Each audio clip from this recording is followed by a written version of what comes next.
나는 지인을 팔아 영상을 만드는 지인팔이 소년이다. 지인 사세요. 지인 사세요. 오늘의 지인은 삼성전자 다니다가 연봉 깎고 스타트업으로 이직한 친구이다. 그래서 나는 이 친구를 오늘 팔아보려 한다. 단도직입적으로 좀 물어보면은 삼성전자라는 우리나라 최고의 대기업을 다니다가 사실 스타트업이라는 것이 큰 회사는 아니잖아. 그리고 안정된 것이 보장된 것도 아닌데 이직을 하게 된 이유는 어떻게 돼? 대기업에 다니면서 재미가 없던 건 아니거든. 5년간은 너무 재밌었어. 주변에서 나를 이상한 사람이라고 볼 정도로 5년간 너무 재밌게 일했는데 내가 7년 다녔는데 2년 동안 이제 일이 갑자기 재미가 없어지는 거야. 그렇게 일이 재미없고 내가 뭔가 부속품 같고 내가 여기서 뭘 해야 될지 모르는 시점에 생각을 깊게 하다 보니까 결론이 난 거지. 아, 난 여기 나가야겠다. 그래서 사실은 스타트업에 가려고 했던 건 아니었고 남들 다 아는 그런 멋있는 기업 가면 좋지. 이제 스스로 물어봤을 때 대기업의 부품처럼 7년을 살았는데 내가 어딘가에 가가지고 누군가를 이끌면서 제대로 해낼 자신이 없었기 때문에 이럴 거면은 어느 곳이든 나를 찾아주는 곳을 발견해서 가가지고 거기서 역량이 쌓이면 그때 나한테 이제 자신이 있으면 한번 더 도전해보자 라고 해가지고 가게 된 거고, 왜 스타트업에 갔느냐라는 질문보다는 대기업에서 더 이상 있을 이유가 없어진 것 같아서 갔다라고 하면 될 것 같아. 대학교 때 얘기부터 좀 해보면은 학번이 어떻게 되더라? 재수해서 07학번? 그래서 우리가 동기잖아. 맞다.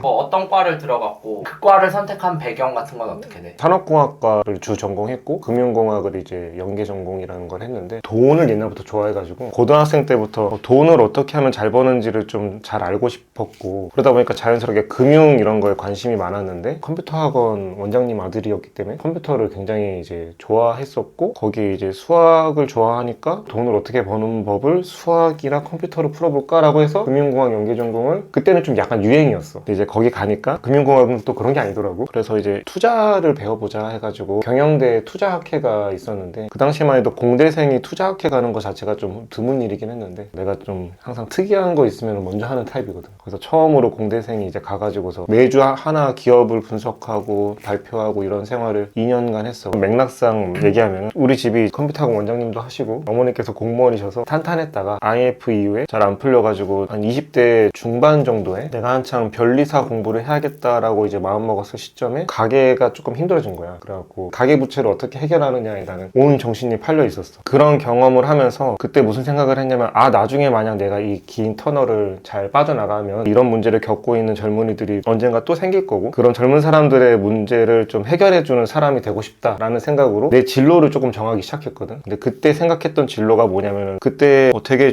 좋은 기업에서 장학금을 한번 받은 적이 있었는데 가게가 어렵다는 것을 증명해가지고서 받아낸 장학금인데 그게 굉장히 요긴하게 쓰였거든. 이렇게 요긴하게 쓰이는 걸 보면서 한국 장학재단 같은 데를 내가 가가지고서는 내가 좀 기여를 한다던가, 아니면은 감사원 같은 데를 가가지고 구조적인 우리 사회 문제가 있을 텐데 그런 거를 해결해 볼 수 있지 않을까? 이제 나도 그때 꿈을 정하기 좀 시작했거든. 근데 꿈의 포커스가 다 그런 거였어. 약간 나 같은 사람들이나 우리 이런 집을 사회에서 많이 없애는 걸로 하고 싶다라는 거였는데, 그렇게 거창하게 막 하려고 하니까 수입이 크게 늘지 않으면 이 문제가 해결되지 않는 거야. 그래서 그때 내가 결심해야 될 순간이 왔었어. 일단 내가 대기업을 갈 수 있으면 가야겠다. 그러니까 내가 대기업을 가는 것이 우리 가게의 문제의 마지막 방점이겠구나 라고 생각을 해서, 대기업 가는 거 좋은데 나는 이제 다른 하고 싶은 것도 많았고, 그때는 이제 변리사라는 것도 한번 도전해보고 싶었고, 꿈이 엄청 많은 사람이었어가지고 다 해보고 싶었는데 일단 다 약간 놓는 기분으로 대기업을 간 거야. 지금의 삼성전자는 이제 완전히 위상이 달라졌지만 그때만 해도 그렇게 좋다는 인식이 없었거든. 가가지고 갈려가지고 그 돈이 다 그 피해 돈이다 라는 이제 인식이 있었잖아. 어쨌든 그래서 삼성전자를 그렇게 해서 들어간 거고, 들어가 보니까 생각했던 것보다 훨씬 좋은 일을 하고 재밌는 일을 하는 거야. 나한테 적성이 너무 맞는 일을 하고, 그래서 뭔가 하늘이 도와줬구나. 내가 재밌어하는 일을 주셨고 가계부채 문제도 그러고 나서 한 2, 3년 후에 이제 다 해결이 됐어. 그렇게 하고 나니까 진짜 운 좋게 결혼을 하고 또 다시 운 좋게 시대를 잘 만나가지고서 내 인생이 풀리기 시작하니까 5년 동안 일이 너무 재밌던 시절이 이제 다 지나가고 나서 깨닫게 된 거지. 난 지금 뭘 하면서 살고 있는 거지? 난 옛날에 엄청 꿈 많은 사람이었는데 사회적인 문제를 해결해주고 싶은 사람인데 그런 거를 하고 있지 못하는 나를 딱 보면서, 아, 일단 이렇게 좀 초라해 보이는 나를 버려야겠다라고 생각해서 이제 나간 거고. 그러면 아까 얘기했듯이 삼전을 처음에 들어갈 때는 돈 하나만 보고 들어갔다라고 보는 게 맞는 거야? 그치. 근데 중요했던 거는 그 해에 합격을 안 하면 그냥 합격 안 하고 노는 게 아니라 우리 부모님의 그 계획이 6개월 미뤄지는 거거든. 안 그래도 내가 그 해결하려고 과외를 4탕이나 뛰고 있었는데 그럼 6개월을 다시 과외 4개를 뛰어도 사실 그 수익이 안 나잖아. 뭐 고액 과외긴 하지만 그게 아무리 해도 대기업 연봉이랑은 비교가 안 되니까 그 타이밍이 꼭 됐어야 됐거든. 사실은 내가 그때 6개월 안 했어도 우리 부모님이 또 버텨주셨으니까 생활이 막 내가 뭐 못 먹고 이러진 않았겠지만 6개월 미뤄지는 게 너무 무섭더라고. 부모님은 혹시 그 딱 붙었을 때 어떠셨어? 너무 좋아하시지. 그러니까 내가 이제 고대에 합격했을 때도 너무 좋아하셨거든. 사실 그거는 좋아하실 수도 있잖아. 왜냐면 나도 재수를 한 사람이고 내가 재수해서 올린 점수가 거의 100점이거든. 그래서 그렇게 어렵게 간 학교니까. 근데 사실 삼성전자는 부모님이 그렇게 좋아하실 줄은 잘 몰랐어. 누누이 얘기하지만 삼성전자가 지금의 삼성전자가 아니잖아. 근데 이제 부모님들한테는 삼성전자는 1등 기업이다. 가전이 1등이고 이제 뭐가 1등이니까 눈에 보이는 것들이 다 1등이니까. 근데 이제 이런 대학생들 사이에서는 약간 평가절하되어 있었는데 그때는 조금 그랬었지.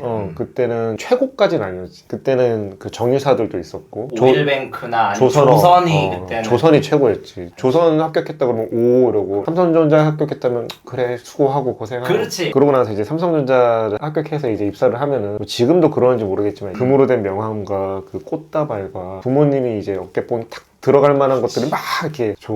딱 그거는 사진 찍어서 카톡 푸사해 하시면 돼. 심지어 대표이사가 막 보내준다. 그때 권호연 회장님이었는데 대표이사 권호연 딱 써있는데 야 이건 나도 좋더라고. 근데 그거 어디 갔는지 모르겠는데 아니, 난 진짜 금만 좋아해. 나는. 이거 짭이야? 당연히 짭이지. 골드바 정도. 얘가 진짜인가? 찐인데 버린 거야 그러면? 어디 있겠지. 부모님이 가져가셨어. 갑자기 어머니께서 얼굴이 피시고 아까 얘기했었던 거 중에 한 5년은 되게 재밌었다고 했잖아. 그때 이제 삼성전자에 있으면서 무슨 일을 했고 5년 동안은 왜 재밌었던 것 같아? 그때 여러 개의 부서를 택할 기회가 있었어. 신입사원들이 부서장님들께서 나와가지고서는 자기 부서를 소개하고 이러셔. 그러면은 그 인형 뽑기에서 인형들이 뽑히는 것처럼 핑미 해야 돼. 근데 그때 통계 분석하고 있는 팀이 있었거든. 저게 너무 하고 싶은 거야. 지금 부서장님 잘 계시는지 모르겠는데 내가 너무 좋아하는 부서장님인데 그 부서장님이 막 이렇게 설명을 하실 때 나만 계속 질문을 했어. 그 부서에 대해서. 그때 한 7, 8번 나 혼자 질문한 것 같아. 어느 순간 부서장님이 나를 쳐다보고 계시더라고. 그때 속으로 이거 됐다. 그랬더니 이제 자연스럽게 내가 그 부서로 가게 됐거든. 지금이야 데이터 사이언스라고 이제 멋있게 얘기하지만 그땐 그런 거 없었어. 그냥 통계하는 사람들이었지. 이제 가니까 통계 소프트웨어를 이제 배웠어. 첫 질문이 너가 왜 5년이 재밌었냐고 했잖아. 나는 그 5년 동안 이 부서에서 내가 뭐를 하면 새로 도입하는 개념일까를 계속 연구했던 것 같아. 그때 처음 접한 게 그 R이었거든. 이렇게 좋은 프로그래밍 언어인데 잘 쓰는 사람이 많이 없지? 라고 생각을 해서 SES 같은 경우는 잘하는 사람들이 꽤 계셨어. 난 그런 거 약간 재미없거든. 그런 거는 그냥 보통 정도만 하면 된다고 생각을 했어. 무슨 마음으로 살았냐면 내가 항상 희소 가치를 가져야 된다라고 생각을 하고 살았어. 대기업이고 뭐고 중요한 게 아니라 내가 이 부서에서 없으면 안 되는 사람으로 살고 싶었거든. 그래서 그때 R이라는 언어를 배우는데 그래서 더 집중을 했던 것 같아. 그렇게 해서 한 1년, 2년 쓰다 보니까 점점 R이라는 거를 잘 쓰는 사람이 필요하게 되는 거야. 그러면 내가 어느새 사내에서 강사 같은 걸 하고 있더라고. 엄청난 강사는 아니지만 사내 강사 풀에 등록이 되더라고. R을 쓰는 몇 안 되는 사람들 중에 하나다 이런 식으로. 그런 게 너무 재밌고. 그리고 이제 삼성에 들어가면 1년 차에 슈퍼루키라는 걸 하거든. 사업부 단위로 신입사원들을 다 모아놓고 1년 동안은 현업의 일을 집중하기보다는 회사에 어떤 문제를 찾아가지고 그 문제를 해결하는 프로젝트를 수행하고 연말에 이제 발표하는 신입사원 프로젝트야. 그래갖고 첫 해 고가는 그 슈퍼루키 프로젝트의 그 성과로 고가가 결정돼. 사실 이건 좀 대기업스러운 말이긴 한데 되게 좋아했던 부장님께서 너의 노력으로 고가를 받을 수 있는 인생의 처음이자 마지막 기회일 거다. 너만의 노력으로. 누군가의 평가가 아니라. 그 말이 나는 너무 뇌리에 쏙 박힌 거야. 처음이자 마지막 기회면 이건 해야 되는 거잖아. 나는 입사를 2월에 했는데 슈퍼루키 프로젝트가 중요하다는 거를 2월에 듣고 나서 나는 올해는 오로지 이거다 라고 생각을 했어. 그래서 무슨 문제를 풀어야지 이런 거를 신입사원 교육 이런 거 그 중요한 게 아니라 그거가 중요하다 생각을 했어. 그래서 무슨 문제를 풀어야 되는지를 계속 그 부서 선배님들한테 이제 여쭤봤거든. 그때 너무 운이 좋았던 게 지금은 비록 떠나가지고 죄송하지만 우리 부서 선배님들이 굉장히 적극적으로 도와주셨어. 내가 어떤 데이터를 한번 봐도 되나요? 그러면 다 준비해 주시고 그리고 그 아까 내가 존경했던 그 부장님 질문을 딱 던지면 이 영상을 언젠가 그분이 보셨으면 좋겠는데 제발 좀 자기가 하던 일을 이렇게 싹 옆으로 밀고 나를 딱 바라봐. 말씀해 보세요 그러는 거야. 항상 그리고 존댓말을 썼어. 그때 뭐 존댓말 쓰라고 하긴 하지만 진짜로 쓰는 사람은 별로 없었거든. 그치. 항상 내가 퇴사할 때까지 그러니까 자기가 하던 일 다 밀어두고, 그러니까 이게 약간 나를 배려한다는 액션인 것 같아. 그럼 이렇게 해주시는 분이 없어. 그 5년이 왜 재밌었냐를 내가 곰곰이 나도 생각해봤거든. 사실 그분이 가장 크지 않았나. 그분이 제일 좋았던 게 뭐냐면 장사원이 할 수 있는 부분과 내가 해줄 수 있는 부분이 나눠져 있으니까 내가 해줄 수 있는 부분은 장사원이 연락하지 못하는 다른 부서 사람들에게 연락을 드리는 거네요 라고 하고서는 다 연락을 주셨어. 그래서 이제 그분이 계속 이렇게 컨택을 해주시니까 제조 엔지니어 분들도 계속 만날 수 있고, 그러다 보니까 진짜 그때는 샤워할 때고 뭐고 그냥 항상 그 생각만 했던 것 같아. 근데 이제 딱 그때 문제가 딱 나온 거지. 3월에 문제 정의되고 6월에 풀었고, 그 발표가 10월 11월이었거든. 근데 10월 11월까지는 4개월 5개월 동안은 발표 준비만 했어. 우리 또 부서분들이 너무 좋았던 게 부서 자랑하러 온 것 같은데. 그러니까 나 오늘 부러워가지고 삼성으로 당장 이직하고 싶어지네. 그 아까 전에 나한테 이게 인생의 처음이자 마지막 기회라고 했던 분이 오전 오후로 나한테 저 회의실에서 항상 발표 준비를 하래. 그러면 시간 되는 선배들이 그 시간에 들어가줘서 뭔가 이렇게 잡아주겠대. 나는 항상 오전 오후에 거의 3개월 동안 거기서 발표를 했어. 그래가지고 약간 그게 이제 우리 부서의 목표처럼 된 거야. 되게 이렇게 그 엄청 떠는 사람이거든. 그때 또 회사에서 그냥 발표하라고 이제 내버려 두는 게 아니라 코치를 한 명 3일 정도 교육시켜줘. 그 코치 분에게 너무 많은 걸 배웠어. 어느 그 위치에서 발표를 시작해야 되는지, 그 다음에 내가 어느 문장일 때 뒤로 2걸음을 가고 손가락은 벌리고 있으면 안 되고 핵심만 2번 정도 찝어주라. 시선을 3곳을 고정해 놓고서 번갈아 가면서 보라. 이런 PPT 스킬들 있잖아. 지금도 그게 나한테 많이 도움이 되는데 그때 너무 하드 트레이닝 했기 때문에 다시 부서 와가지고 이제 연습을 하는데 이제 약간 차원이 달라지는 거 있잖아. 또 자료만 집중할 수 있겠더라고. 내가 그 삼성 나오기 전에 이제 옛날 자료도 찾아보면서 봤는데 27번 수정됐더라.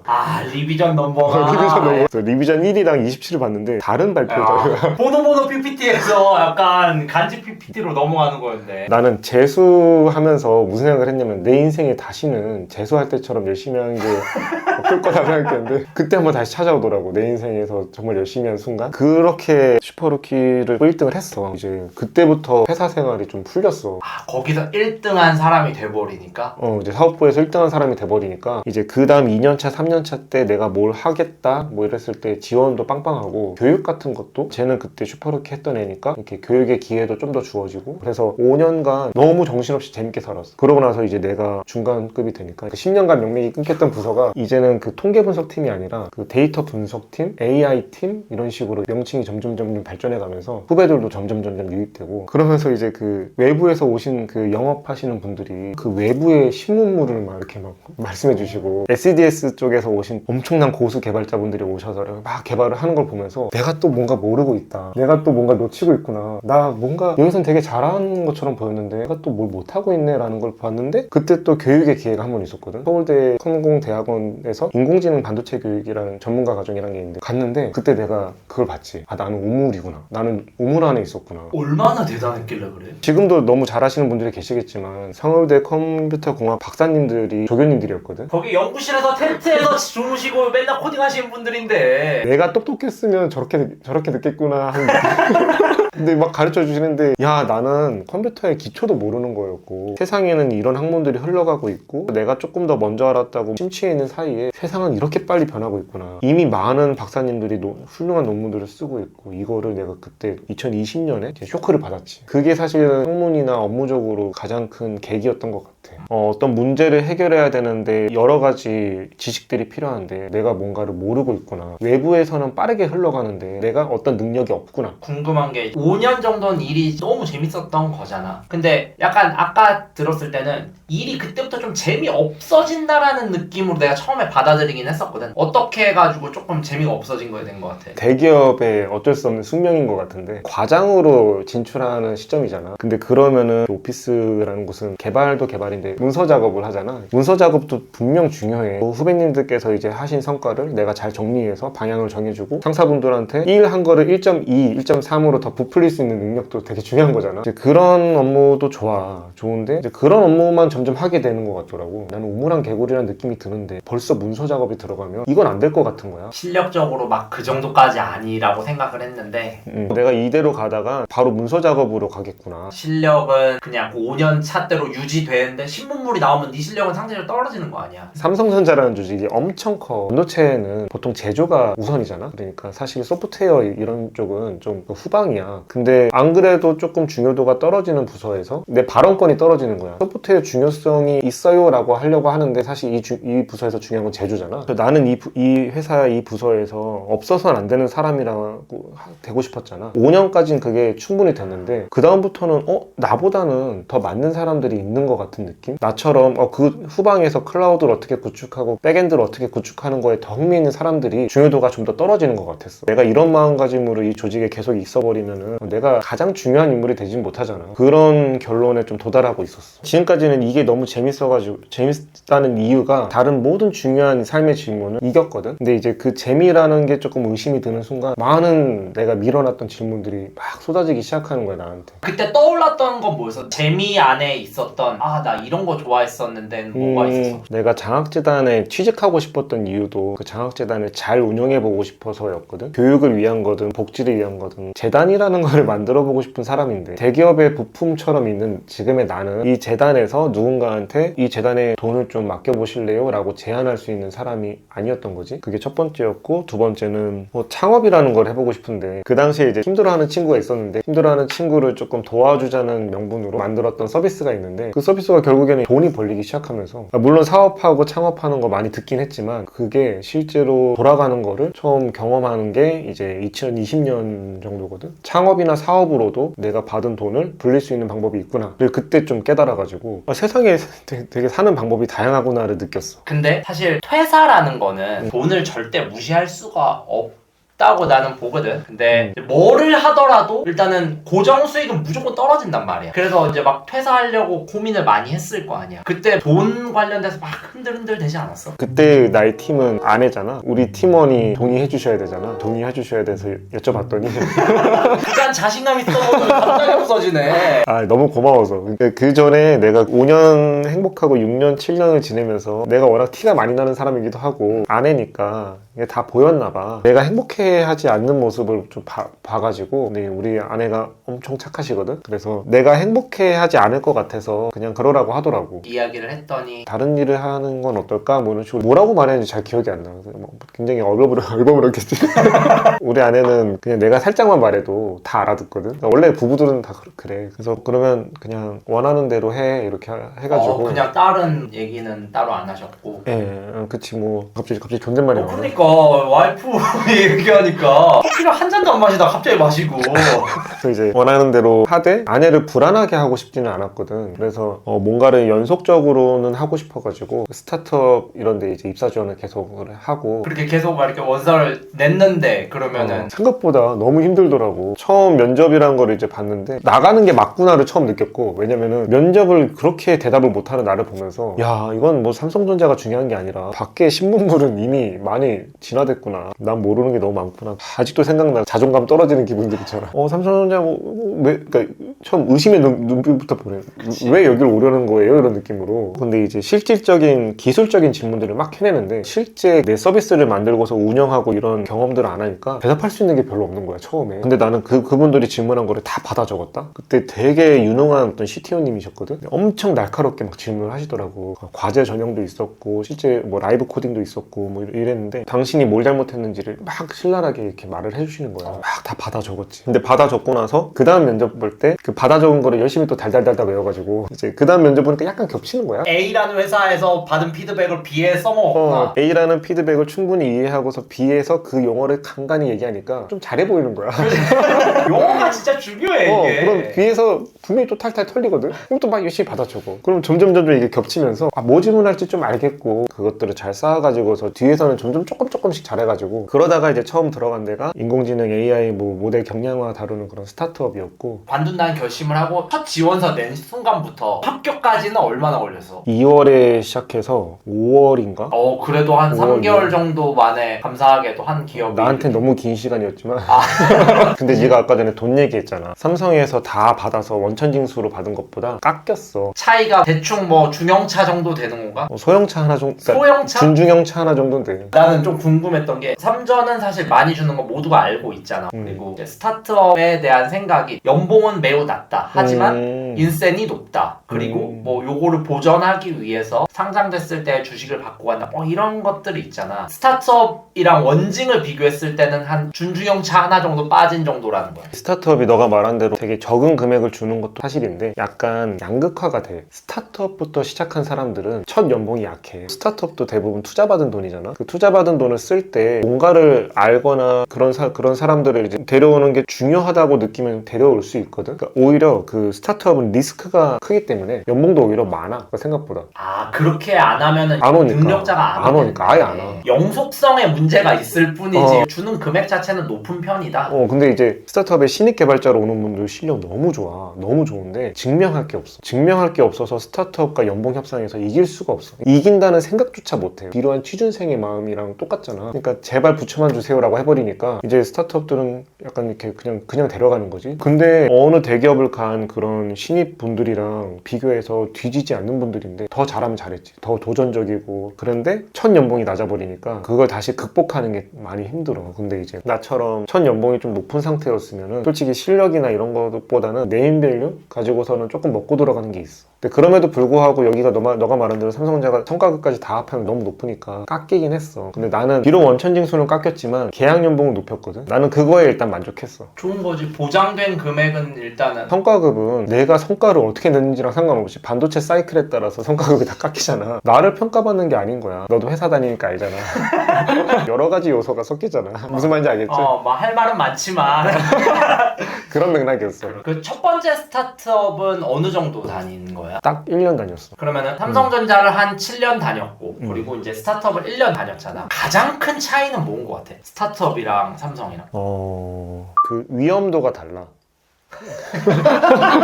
중요한 얘기지. 맞는 말이고 중요한 얘기야. 그러니까 위험도가 다르기 때문에 사람들이 오기 기피하니까 연봉도 그렇게 책정이 되는 거고, 연봉 높아진다고 좋아하면 안 돼. 이 기업은 언제든지 없어질 수 있는 기업이야. 사실 삼성전자가 망하는 것보다 내가 죽는 게 더 빠를 것 같아. 훨씬 빠르지. 교통사고로 죽는 게 훨씬 빨라. 뭐 요즘 좀 적자 난다고 하는데 산업의 쌀인 반도체가 그렇게 쉽게 사라지지 않거든. 삼성전자라는 기업이 뭐 뭔가를 좀 잘못하지 않는 한, 근데 웬만한 거는 잘 선택을 하잖아. 엄청 많은 사람, 그 유능한 사람들이 잘 결정을 해가지고 전략을 세우니까 잘 굴러가고 있는 것 같아. 근데 이제 그런 기업이 아니고 스타트업은 몇 명의 의사결정으로 줄타기 하듯이 이렇게 잘 가는 거거든. 스타트업의 생명은 사실 투자 금액인데, 최근에 돈이 엄청 풀리다가 돈이 이렇게 딱 줄어드는 시점이어가지고 데스밸리라고 하는 그 죽음의 계곡을 잘 건너가는 건데, 대부분 건너지 못하고 사라지잖아. 연봉은 그거에 대한 그 리스크 해칭 값이야. 그러니까 스타트업에 다니면 항상 내일 긴장해야 되는구나. 긴장 정도가 아니라 긴장만 하면 안 돼. 준비를 해야 돼. 그 준비에 많은 의미가 담겨 있는 거네. 여기가 없어지면 어떻게 해야 될지부터. 나를 쓸만하게 생각하는 다른 스타트업은 또 어디가 있는가도, 그러니까 내가 이 일에 집중하고 사랑하는 것과 다르게 항상 염두에 둬야 되고, 그 다음 직장에 대해서 뭔가 조언을 구할 사람도 항상 필요한 거고, 그래서 내일 당장 출근할 곳이 없어질 수 있으니까. 그러니까 이 얘기가 공공기관에서 근무하시거나 대기업에 근무하시는 사람들은 되게 생소할 텐데, 사실 여기선 당연하게 생각해야 되는 것 같아. 근데 스타트업 다니는 분들이 또 이거를 좀 간과하고 계시긴 해. 사람은 적응의 동물이어가지고 좀 다니다 보면 좀 편하고, 생각보다 되게 편해. 왜냐면은 상하관계가 없으니까. 인간관계 스트레스가 진짜 거의 아예 없어. 근데 물론 나쁜 문화를 잘못 받아들인 스타트업들도 있긴 있겠지. 나는 요즘 이런 얘기를 할 때 정말 조심하는 게, 내가 경험하고 본 스타트업도 많은 스타트업들 중에 일부분일 뿐이니까 내가 일반화시킬 수는 없어. 근데 내가 본 스타트업들은 그래도 대부분은 문화가 굉장히 좋고 수평적이라서 상사 스트레스가 전혀 없어. 사람적인 부분은 훨씬 좋은 것 같고, 좋은 스타트업 기준으로. 삼성전자 하면은 갓 기업으로 알고 있잖아. 거기서 느꼈던 가장 큰 복지 뭐 몇 개 얘기해 줄 수 있어? 질문지 중에 한 번도 후회한 적 없냐고 막 이렇게 했잖아. 나 진짜 후회한 적 없긴 하거든. 나 진짜 퇴사한 거 하루도 후회한 적 없는데, 복지는 후회까지는 아닌데 좀 그리워. 그럼 그리운 복지 뭐가 있지? 나 모르니까. 나도 삼성전자는 사람들 막 구글 뭐 이렇게 꿈의 직장이라 하는데, 삼성전자도 꿈의 직장이야. 내가 보기엔. 말해줄게. 일단 그 수영장이 수영장이 있어? 수영장이 지하에 가면은 내가 알기로 8레인 이상이야. 그래서 항상 아침마다 수영 수업이 있고. 수업도? 수업도 할 수 있고. 근데 이제 약간 사내 수영장이라서 그런 걸 좀 꺼리는 사람들은 많은데, 좀 그렇잖아. 막 이렇게 막 부장님이었는데, 부장님 사모님이 좋아하시겠는데. 수영장은 그냥 신입 사원들이 뻥에 찰 때 많이 다니시고 24시간 가동되는 공장이니까 항상 밥이 나오는데 회사에서 너무 감사하게도 3교대가 돌지 않아도 밥을 먹을 수 있게 해주셔. 아, 새끼 다 공짜야? 새끼 다 공짜야. 물론 초과 근무를 하거나 주말 근무를 하거나 그런 거를 해야만 이제 먹을 수 있긴 한데 그래도 와서 근무를 한다면 계속 밥을 제공해 주시거든. 밥의 종류가 그때만 해도 25가지였거든. 어? 25가지 밥이? 왜 그러냐면은 글로벌하게 사람들이 있으니까 이슬람 믿는 분들, 뭐 인도 분들, 서양의 어떤 나라, 이렇게 종교적인 문화적인 이런 걸 다 포용하려 해야 되잖아. 그러니까 음식도 다양해져. 한식, 중식, 양식, 일식 뭐 또 한식도 한 가지가 있는 게 아니라 한식 1, 한식 2, 한식 3 이렇게 하니까 거기다가 건강식, 그 다음에 헬스하는 사람들이 위한 그거 그리고 맛있어. 근데 솔직히 말하면 지금 재직하고 계신 분들은 너무 맛있고 해서 이제 감흥이 없을 거야. 왜냐면 적응해가지고. 뭐 그냥 늘 맛있는 게 나오니까. 근데 이제 나와보시면 아는데. 그럼 맨날 집에서 나처럼 라면으로 새끼 먹어봐야. 그리고 밥도 밥인데 항상 중앙에 부찬을 또 마련해 주시거든요. 아, 그냥 알아서 퍼먹으래? 반찬 리필하는 건 당연히 있고 이런저런 행사도 또 많이 해주셔. 야식 같은 거, 이벤트 같은 거 열어오셔가지고 수능 응원하듯이 야식하는 여러분들 응원합니다 이래가지고 막 아주머니들이 엄청 노력해 주셔. 그래가지고 먹는 건 정말 7년 동안 나 건강했어. 집에서 와이프가 해준 밥보다 그게 더 맛있지 않았어? 와이프 집에 와이프가 훨씬 맛있지. 안 넘어가네. 그리고 진짜. 건물마다 헬스장이 있어. 헬스장 건물마다? 건물마다 1층 헬스장이 있어가지고 건물이 이동하지 않아도 항상 헬스할 수 있고 그다음에 이제 서울의 모든 곳에 가는 통근버스가 있어. 와. 근데 통근버스도 그냥 한 대 뜩 하고 마는 게 아니라 되게 촘촘하게 그 간격이 있어가지고 여러 대의 그 시간대별로 갈 수 있고. 그러면 굳이 차를 사야 된다 이런 부담이 없는 거 그치. 아니야? 신입사원분들은 안 사도 괜찮아. 삼성이 그 수원이나 동탄에서 양재는 약간 이렇게 서로의 허브 같은 곳이거든. 그래서 양재 가는 거는 시외버스는 아예 필요 없는 수준으로 양재는 항상 갈 수 있고, 그다음에 사람들이 이제 모르는 팁 중에 하나인데 삼성 서초 사옥이 있거든. 삼성 서초 사옥에 그 삼성 사원증만 있으면은 무료 주차가 3시간 돼. 와, 짱이네. 이거는 사람들이 잘 몰라가지고 내가 너무 행복하게 노렸거든. 그리고 나는 모든 친구를 서초 사옥에서 만났어. 그리고 뭐 자잘한 건 너무 많지. 신라호텔도 당첨만 되면은 시중보다 한 3분의 1, 4분의 1 가격인가? 잘 수 있고, 에버랜드도 당첨만 되면 5,000원에 이용할 수 있고, 자기가 조금만 잘하면은 해외 컨퍼런스 같은 것도 적극적으로 또 지원도 해주고, 의료비도 MRI 찍고 이런 것도 거의 대부분 지원해주고, 실손이랑 중복도 안 돼. 그럼 MRI 찍고 돈을 받는 상황이 될 수도 있네. 나 그래서 퇴사할 때 제일 먼저 한 게 MRI 찍는 거야. 진짜 많네. 그리고 산에 병원도 있고 치과도 생겼고 그다음에 한의원도 갈 수 있었을걸? 장난 없었네 진짜. 뭐가 이렇게 많지? 정말 복지는 진짜 끝판왕이라는 게 이런 거구나. 그러면 이제 지금 듣기만 해도 이렇게 그렇게 간지나는 복지들을 딱 누렸었어 너가. 마음이 좀 복지들을 누렸었는데 스타트업에 딱 갔어. 지금 얘기한 복지가 그냥 하나도 없는 거야? 하나도까지는 아닌데 대부분 없더라고. 대부분 뭐가 있지? 당연한 이야기지만 복지는 좀 떨어질 수밖에 없지. 이 유튜브 보면 그냥 삼성 가겠다.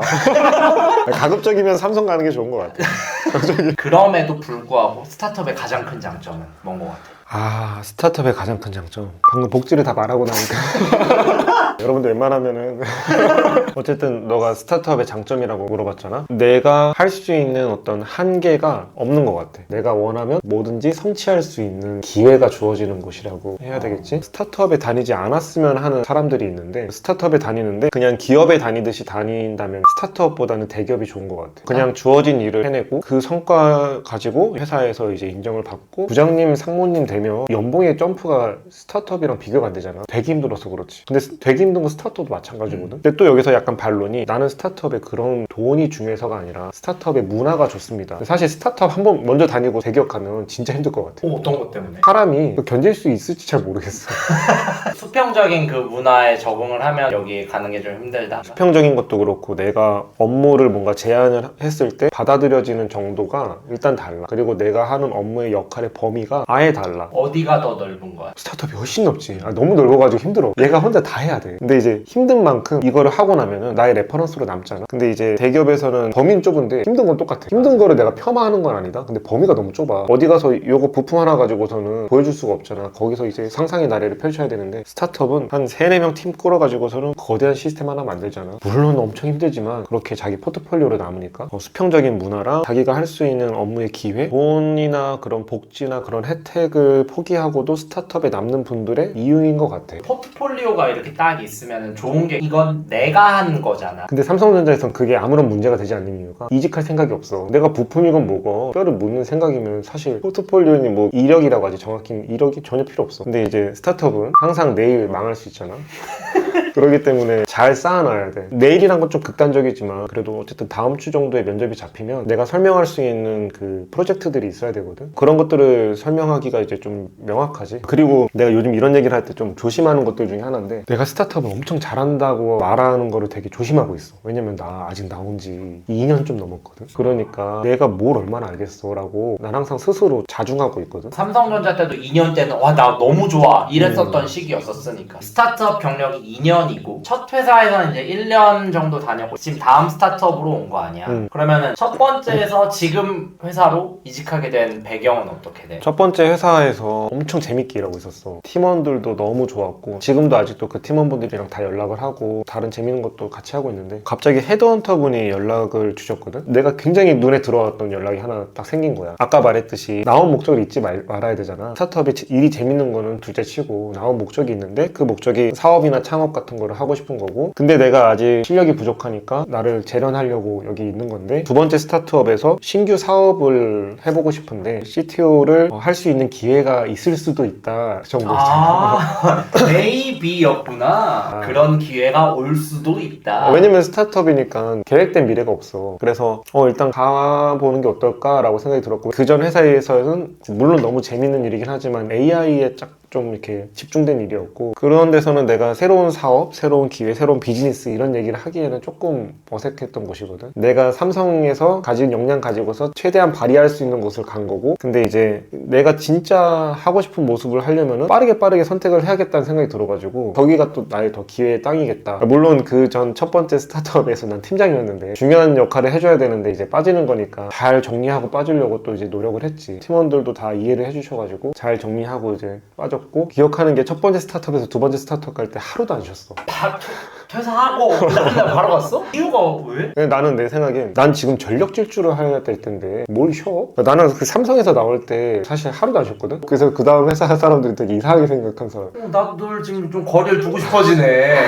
심지어 어느 정도였냐면 하루도 안 쉬었는데 퇴사하기 전에 그 다음 회사에 워크샵이 있었거든? 그러니까 그 다음 회사의 워크샵을 그 전 회사 연차 내고서 갔었어. 야 진짜 찐이다 찐. 너 진짜 찐이다. 가서 뭐라고 했어? 워크샵 가서? 연차 내고 왔고 이제 곧 합류 예정인데 여러분들과 먼저 친해지기 위해서 왔습니다. 그때 또 내가 생각나는 게 그 회사 분위기가 되게 좋아가지고 워크샵 때 평소에 하고 싶던 얘기를 재밌게 얘기해주는 시간이 있었거든. 발표 세션이 있었어. 그래서 이제 나한테 메일 온 그 발표 명단이랑 내가 그날 들은 그 발표 자들 얼굴이랑 그 이름이 있잖아. 그걸 이제 계속 매칭을 시켜봤지. 워크샵 때 들었던 발표자들 분들이랑 이메일을 통해 가지고 알게 된 그 이름들이랑 이제 매칭이 자꾸랑 안 되는 거야. 나는 나름 삼성전자 출신이잖아. 내가 거기서 배운 거는 사실 기술이 아니고 사람 얼굴로 해보는 거 엄청 중요하다고. 엄청 중요하지. 엄청 중요하지. 그걸 사실 잘 모르시거든. 그 스타트업 분들 잘 모르셔. 내가 처음 한 거는 얼굴이랑 이름이랑 발표 내용을 외워가지고 친해지고 싶어서. 관심의 표현이잖아 이것도. 딱 가가지고 그때 탈모 발표 잘 들었다.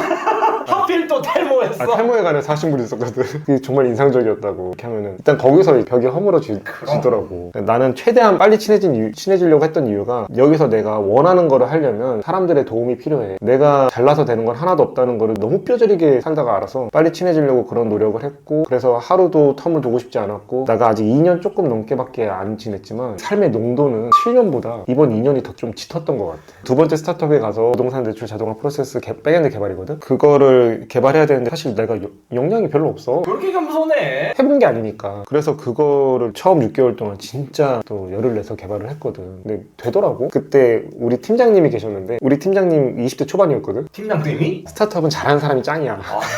그 우리 존경하는 팀장님이 코드에 대해서 코칭을 해주고 정말 실력 뛰어난 분이거든. 다른 팀원들도 또 실력이 엄청 뛰어나. 그분들이 계속 코드 리뷰라는 걸 해줘. 내가 짠 코드에 대해서 리뷰를 계속 해줘. 그런 부분에서 단기간에 엄청나게 성숙을 했어. 그 다음에 다음에 그러니까 비평을 받거든. 비평을 받으면 내가 계속 변화해야 되잖아. 그러니까 사실은 오늘 잘 때 내일이 부담스러워. 아 그렇겠다. 오늘도 비난 받았는데 내일도 똑같이 야 너 어제도 그러더니 또 그랬어. 아 그건 대기업식 비난이고 스타트업 비난은 어떤 식이야? 글로 아 글로? 뭐 아니, 글로 비꼬는 게 아니라 내가 어떤 개발에 허점이 있었는지를 자세하게 이렇게 적어주셔. 좋긴 한데 좀 마상을 약간 받긴 하겠네. 그거를 마상받지 않고 할 수 있는 문화가 좋은 개발 문화라고 해. 개발 세미나 같은 데 가면은 어떻게 그 개발 문화를 이룰 수 있을까가 항상 화두거든. 근데 내가 두 번째 간 스타트업은 그게 굉장히 잘 구축되어 있어. 그러니까 논리 정연하게 적어준다. 요런 부분을 요렇게 바꿨으면 좋겠다. 이런 식으로 한다는 거지. 왜 그래야 되고 이거를 하면 어떤 효과가 있고 그래서 나는 어떤 도움을 줄 수 있는지 잘 적어줘. 그러면은 이제 그걸 받아들이는 사람도 감사합니다 그러면서 그거를 개선해가지고 코드 리뷰 재요청해. 제가 했던 것도 너무 잘 짚어주셨어요. 감사합니다 그러면서 또 다른 사람이 또 개입해. 이거는 또 잘못된 거 아닌가요? 이렇게 코드 리뷰가 계속 이어지거든. 그래가지고 그 코드가 완전해져. 가장 지금 이상적인 얘기를 한 것 같거든. 왜냐면 혼자 있을 때는 똑같잖아. 혼자 있을 때는 내가 아무리 해봤자 뭐 새로운 아이디어 안 나오면. 근데 이게 지금 나는 들었을 때 느낌이 뭐냐면 이거는 스타트업에서 열정이 있지 않는 사람이면은 굉장히 싫어할 것 같아. 나도 처음에는 좀 많이 부담스러웠다. 어떤 부분이 제일 부담스러웠어? 공개 처형 느낌인가? 비난당하는 것 같잖아. 대기업에서는 너가 말한 대로 공격받는 기분이잖아. 근데 그때 다른 사람들이 대화하는 거를 막 봤거든? 똑같은 내용인데 서로 정말 잘 그냥 무슨 기계인 줄 알았어 다들.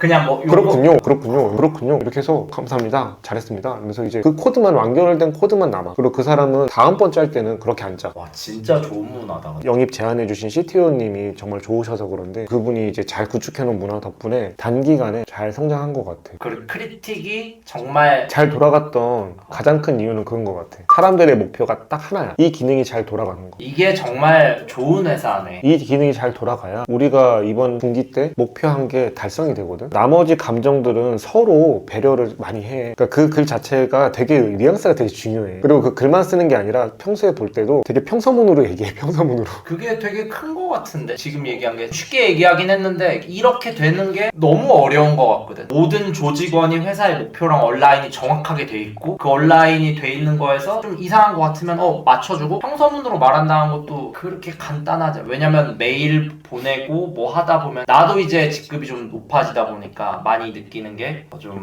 있어 보이게 보내야 될 것 같고 자료도 그냥 사실 얘기하고 싶은 것만 탁 적으면 한 5분이면 만드는 건데 조금 있어 보이게 만들어야 될 거 이게 있잖아. 근데 그런 문화를 구축하신 거는 정말 잘하신 것 같다. 내가 7년 동안의 개발자로서는 약간 뒤처지는 삶을 살았는데 또 나에게 또 이런 좋은 분이 오셔서 좋은 조직에서 또 성장할 수 있도록 운이 좋았구나. 그리고 또 약간 자랑스러웠던 게 6개월 동안 그 만들었던 그게 런칭되고 나서는 에러가 없더라고. 백엔드 개발자로서는 굉장히 기쁜 거거든. 덕분에 좀 자신감을 좀 얻었고 나도 할 수 있구나. 나는 그게 되게 필요했거든. 그때 이제 나도 신사업이라는 거를 해서 백엔드라는 거를 만들어도 되겠구나. 이제 좀 더 큰 사이즈로 다시 한번 도전을 해보자. 그래서 그때는 이제 완전히 개발자가 아니라 신사업의 기획자로서 그 다음 삶을 시작한 거지. 그 회사에 대해서 꽤나 마음에 들었던 거잖아요. 조직 문화도 너무 좋고 좋은 기회도 받았었고 지금 현재 최종적으로 또 이직을 한번 했잖아. 그치, 한 3, 4개월 전에 했지. 요거는 어떤 게 트리거가 된 거야? 대학생들이 해커톤이라는 행사를 해. 대학원에서 알게 된 우리 후배 기수 분이 이제 얘기를 하다 보니까 내가 그 개발자라는 걸 그분이 아셨어? 해커톤 멘토로 참석하실 수 있는 자격이 될 것 같아요 라고 해가지고 그래서 심사를 해가지고 해커톤 멘토가 됐거든. 근데 거길 가니까 2박 3일 동안 진행되는 행사였는데 내가 평소에 만나지도 못했을 여러 업체 대표님들도 막 4-5분 오시고 그 행사에서 지금 회사 대표님도 오신 거거든. 그래가지고 2박 3일 동안 멘토링 진행하면서 이제 좀 친하게 지냈거든. 근데 내가 그때 창업 사업에 대한 생각이 계속 있었기 때문에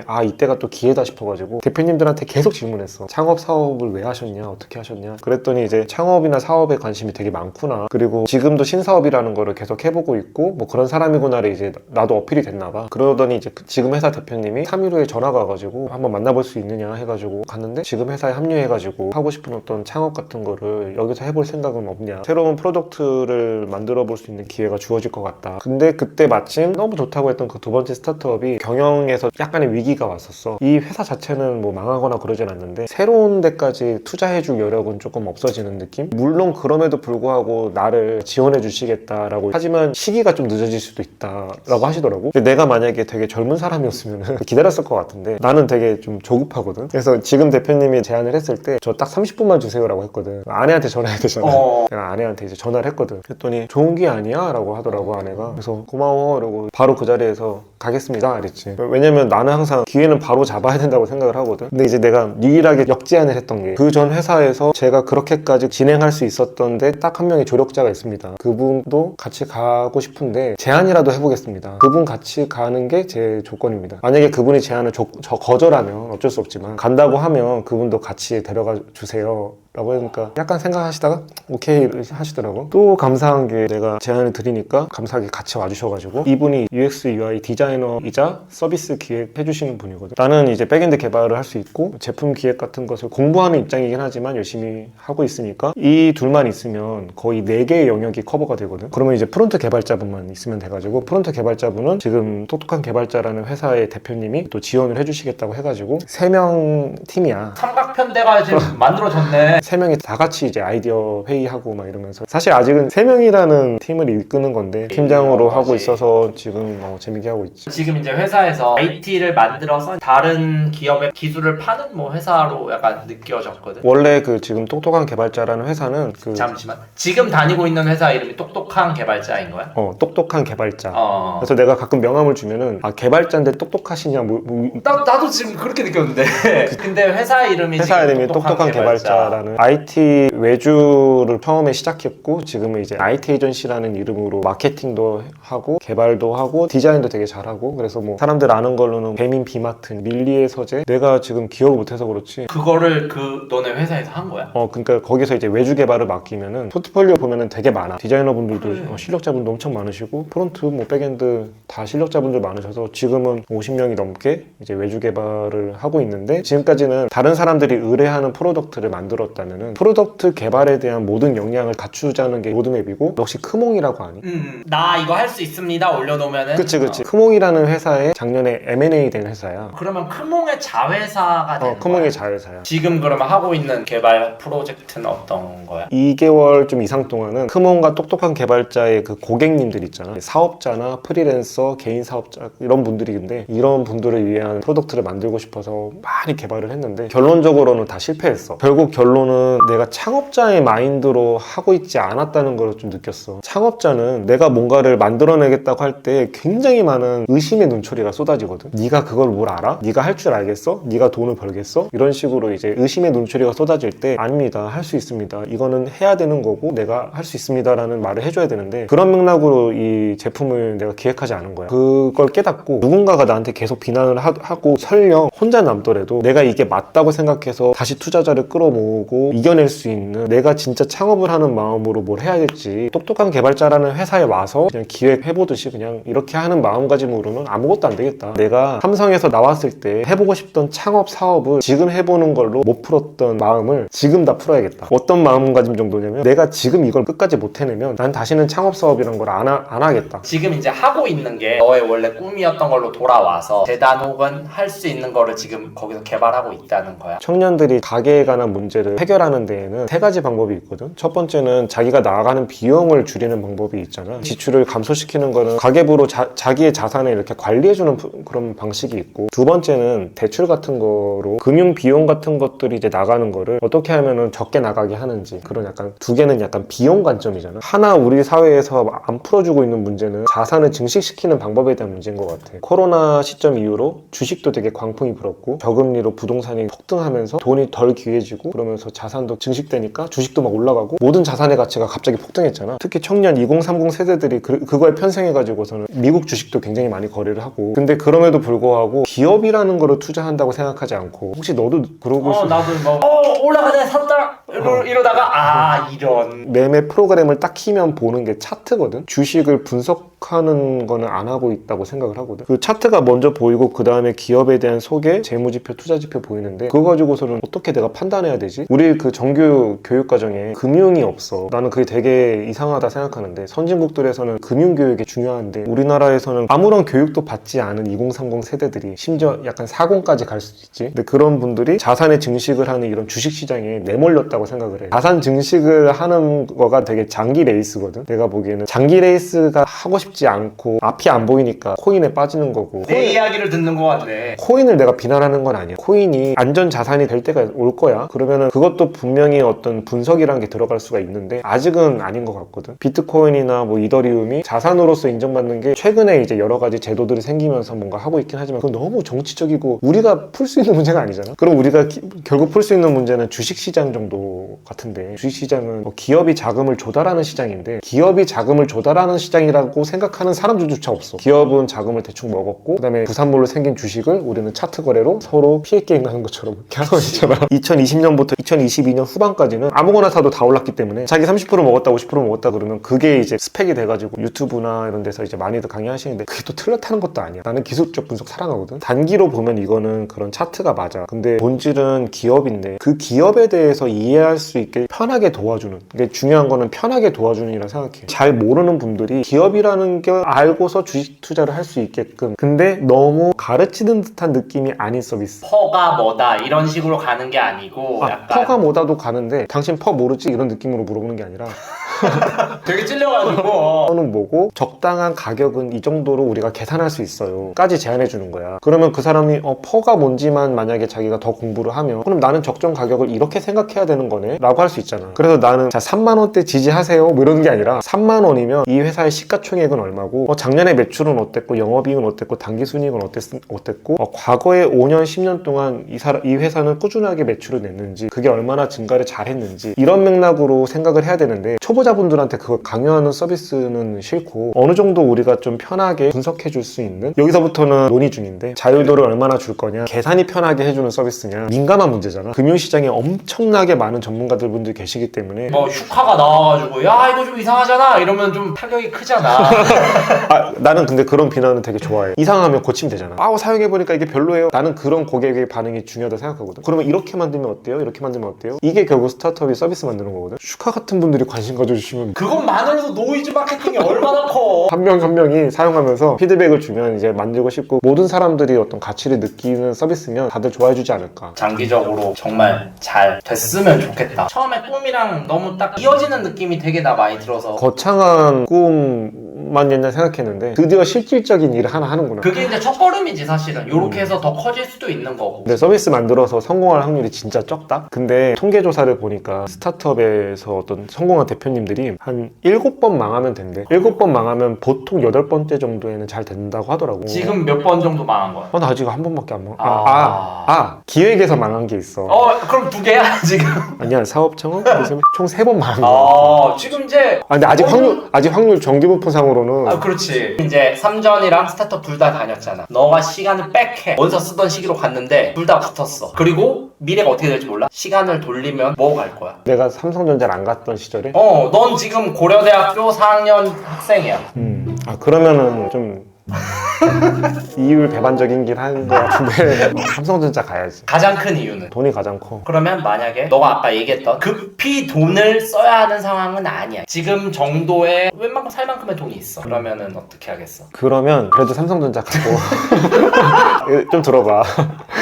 삼성전자 가고 대신 3년 안에 퇴사를 하겠어. 그러면 삼전을 가는 이유는? 첫 출발에서 나를 증명하기가 너무 힘들어. 솔직히 나의 반은 삼성전자가 지지해주고 있어. 경력도 그렇지만 경험이랑 거기서 내가 그 처음에 새로운 것을 받아들이고 도전해보고 그런 걸 안 해봤으면 난 지금 이러고 있지 못할 것 같아. 해볼 기회도 많았고 내가 웬만큼 한다라는 거를 증명하기 힘든데 나 삼전 출신이야는 어느 정도 증명이 되는 거 아니야? 3전 출신이야 보다는 안에서 충분한 리소스 덕분에 경험할 수 있었던 것들이 너무 많아. 그걸 똑같이 스타트업에서 경험을 못하거든. 삼성전자 입사하기 전에 나는 지금 내가 경험하고 알고 이렇게 여유롭게 할 수 있는 모든 거 없었고 훨씬 더 작은 존재였던 것 같아. 근데 슈퍼루키 도전했던 것부터 시작해서 내가 엄청 성장을 했지. 내가 삼성전자라는 곳에서 성장을 안 한 건 아니거든. 거기서 엄청 대단한 분들 만나가지고 충분하게 성장을 하고 나니까 이제 5년이 지난 것 같아. 배울 부분들이 더 많았겠지만 배울 부분은 밖에서 더 많지 않았을까 해서 간 걸 뿐이지. 시점이 한 5년 차였으면 딱 좋았을 것 같아. 아까 3년 차는 아니고. 근데 후회는 안 하는 게 5년 다닌 거랑 7년 다닌 거랑 또 무게가 다르더라고. 어떤 느낌으로? 그러니까 5년 다니면은 뭔가 이렇게 좀 하다 만 느낌? 하자가 있는? 했나? 아, 못 버텨서 나왔나? 약간 이미지가 그럴 수 있지. 근데 이제 7년 정도 되면 뜻이 있어서 나온다. 재단을 만드는 것이 여전히 그냥 지금 최종적인 꿈인 거야. 그럼 이게 꿈이잖아. 그러면 이거에 대한 확신은 어느 정도 되는 것 같아? 확신 없지. 확신 없는. 왜냐면 운이 너무 많이 따라. 나는 포기하지 않을 건데 죽기 전까지 안 될 수도 있어. 근데 그 중간중간에 조력자들이 되게 많이 나타나. 물론 평소에 뭔가를 노력하고 있지 않으면 안 나타났을 분들이야. 내가 모임에 참석하거나 공개적인 장소에서 나의 꿈을 얘기하거나 내가 이제 계속 뭔가를 해야 돼. 내가 이번에 석사를 한 것도 공부 자체도 되게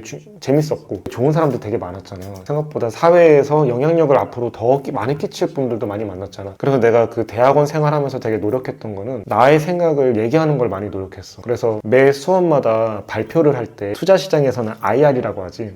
내 목표를 IR 한다는 마음으로. 너는 딱 정확하게 너를 포지셔닝 한 것 같아. 조력자를 만드는 것도 운이기는 한데 너는 그걸 위해서 어필을 했고 조력자를 얻을 수 있는 기회를 단 1%라도 얻기 위해서. 간단한 거 아니라고 보거든. 왜냐면 우리나라 사람들은 남을 욕하기를 너무 좋아해. 그 얘기 많이 하잖아. 소시민은 도전하는 자를 비웃는다고. 근데도 너의 확률을 높이기 위해서 난 노력한 부분이 난 되게 지금 멋있게 지금 들렸거든. 나랑 같은 생각을 가진 분들을 찾아내려면 내가 영향력을 가지고 계속 나를 보여주지 않으면 아무도 나를 몰라. 나도 너가 이제 유튜브 하고 이러는 게 너무 나는 좋은 게 나도 막 유튜브 한다고 했었잖아. 내가 말할 창구를 가지고 싶었거든. 내가 최고예요 라는 말하는 창구 말고 나 이런 생각 가지고 있는데 저랑 함께 하실래요? 이럴 수 있는 창구를 만들고 싶었는데 너는 이미 너만의 컨셉을 가지고선 일단 시작을 한 거잖아. 그러니까 틈새 시장을 공략한 거잖아. 너도 사실은. 벤처 창업의 기본 정신이 틈새 시장부터 시작해가지고 시장을 확대하는 거잖아. 나는 나의 스토리를 만드는 게 중요하다 생각하거든. 누군가가 봤을 때 저 사람은 믿을만 하구나. 코인도 신뢰받는 이유가 분산되어 있으니까 누군가의 뜻으로 조작되지 않는 건 신뢰성이잖아. 재단 같은 경우도 그런 신뢰성이 중요하다 생각해. 되게 유명한 재단인데 우리는 의심부터 하잖아. 나도 의심부터 하거든. 어려운 사람들을 도와주는 모습을 보여줘도 저 뒤에는 다른 게 있겠지 라고 해서 사실 기부를 안 하는 거야. 나도 그래서 기부 안 하는 거고. 나도 안 해.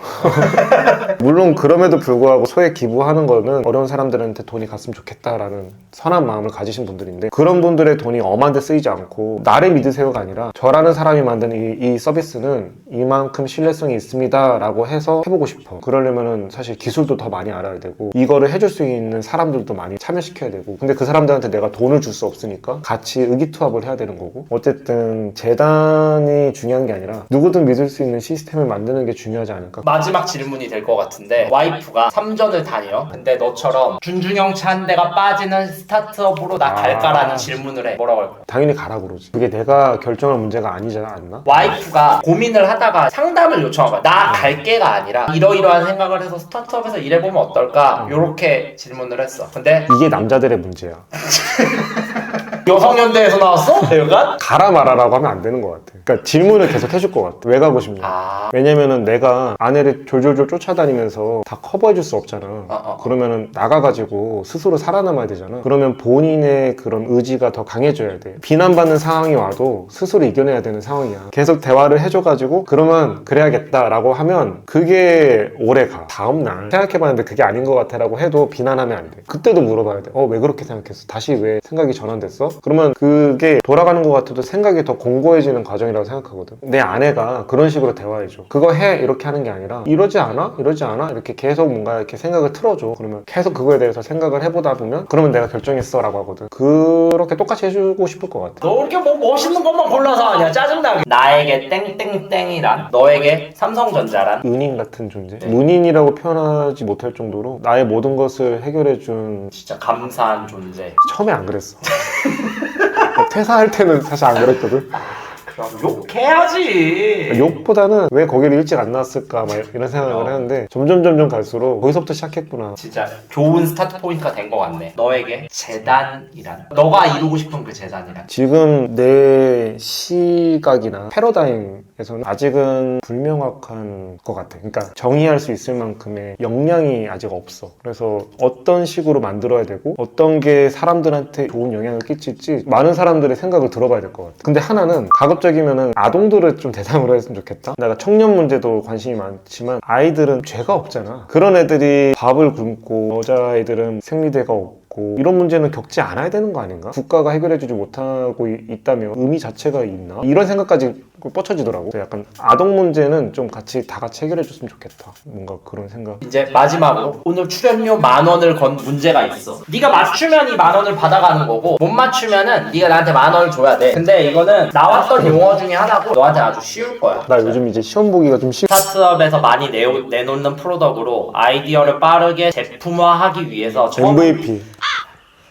짜증나네. MVP의 풀 네임은 미니멈 바이어블 프로덕트. 정답. 오늘의 출연료 읽겠습니다. 아 감사합니다. 오늘 또 긴 시간 동안 입 계속 털어주셔서 오늘 긴 시간 감사합니다.